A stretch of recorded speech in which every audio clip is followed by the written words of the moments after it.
Semiology, or the science of signs, studies the life of signs within social life, to use a famous phrase by Ferdinand de Saussure, the founder of modern linguistics. It has often been applied to images and media in research within information and communication sciences, with the main goal of deconstructing the signs analyzed in various media corpora. The Panzani advertisement, analyzed by the French semiologist Roland Barthes in the 1960s, is the model par excellence. How does meaning come to the image? He asks himself, before laying out the winning formula of an effective semiological method through three types of messages. The first, a linguistic message, in other words, what is written in the advertisement. Then an uncoded iconic message, that is, the literal description of the image, which he also calls the literal, perceptual, or denoted message. And finally, the coded iconic message, the meaning of the image, or the symbolic and connoted message.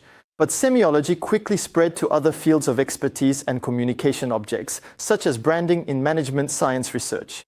Brand semiology, or semiotics, then focuses on dissecting the various brand communication corpora, such as the logo, advertising, packaging, stores, or even social media, through different types of signs. These can be plastic signs, such as colors, shapes, materials, or other physical substances used by the brand in its communication. Of an iconic nature, such as logotypes, mascots, or emblematic products. Linguistic, like the name, the slogan, or even the brand's discourse. Brand semiology makes it possible to differentiate brand expressions according to semantic elements. L'Oréal, because I'm worth it. Figurative, like the anthropomorphized little fruits of Oasis. Or symbolic, like self-surpassing for Nike.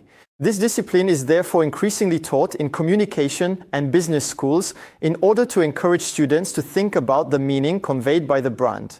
The study of the brand identity prism, formalized by Jean-Noël Capferrat, is thus part of brand semiology, as it allows for reflection on the brand's identity through a double-sided mirror, an internal facet and an external facet, and 6 facets that also interact with each other. The brand's physical attributes, its personality, its relationship with consumers, its culture, its reflection, and the internalization of the target audience. Finally, one of the major contributions of semiology to the study of a brand is its semiocultural dimension, namely its ability to express the deep aspirations or expectations of a community or group of individuals. Semiology therefore makes it possible to consider, in the long term, the various extensions of the brand within the economic sphere, particularly what is known as brand content.